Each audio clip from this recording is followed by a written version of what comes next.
2021ல திமுக ஆட்சிக்கு வந்தப்ப 2 முக்கியமான கமிட்டி போட்டாங்க. ஒண்ணு பொருளாதார முன்னேற்றத்திற்கான கமிட்டி. அதுல மெம்பரா இருந்தவங்கலாம் யாரு? ஆலோசகர்களா இருந்தவங்கலாம் யாரு அப்படின்னா, ரகுராம் ராஜன். முன்னாள் ரிசர்வ் பேங்க் கவர்னர். அப்புறம் நோபல் பரிசு பெற்றவங்க. அவங்க பேர்லாம் இங்கிலீஷ் பேரு, வாயில நுழையில விட்டுருங்க. அவங்கெல்லாம் போட்டாங்க. அப்புறம் இன்னொரு கமிட்டி வந்து சமூக நீதி கண்காணிப்பு கமிட்டி.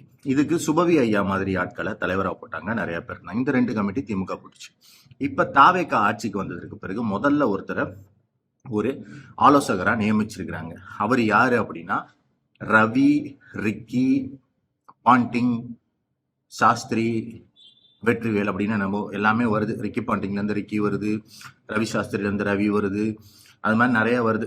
ஜோசியனாலே அப்படிதான் இருக்கும். பட் அது எனக்கு பிரச்சனை இல்லை. ஜோசியரை கூட வச்சுக்கிறதுலாம் எனக்கு பிரச்சனை இல்லை. ஏன் அப்படின்னா இப்ப திமுக ஆட்சிக்கு வர்றப்ப எல்லாம் பாத்தீங்கன்னா உழைச்சு உழைச்சு நாய் மாதிரி உழைக்கணும்.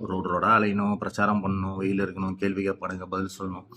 அப்ப அவங்களுக்கு ஜோசியம் மேல நம்பிக்கை இருக்காது. ஏன்னா நம்ம உழைச்சோம், நம்ம ஜெயிச்சோம். இப்ப இன்னைக்கு ராஜ்மோகன் போன்றவர்கள் அமைச்சராக இருக்கிறாங்க. அது இப்ப வந்து பாராட்டத்தக்க விஷயம் தான். ஏன்னா அவங்க செலக்ட் பண்ணி போயிட்டாங்கல்ல.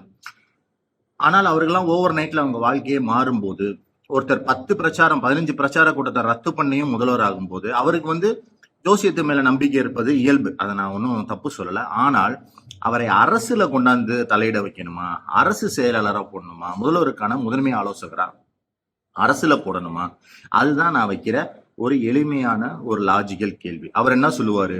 தமிழுக்கு முன்னாடி சமஸ்கிருதம் பாடப்பட்டா உங்களுக்கு ஜோசிய ரீதியா நல்லது அப்படின்னு சொல்லக்கூட வாய்ப்பு இருக்குது. அப்ப அரசுல அவரை இன்வால்வ் பண்ணாம இருந்தாதான் நீங்கள் சொல்லிட்டு வந்தீங்கல்ல கொள்கை எதிரி அப்படின்லாம், அந்த கொள்கைகளை எல்லாம் காப்பாற்ற முடியும் அப்படிங்கிறது நம்மளுடைய முதல்வருக்கு நான் வைக்கிற ஒரே ஒரு கோரிக்கை. அதனால அவர் உங்க கூட வச்சுக்கோங்க, எங்க கூட வைக்காதீங்க. அவ்வளவுதான் நான் கேட்கறது. தேங்க்யூ.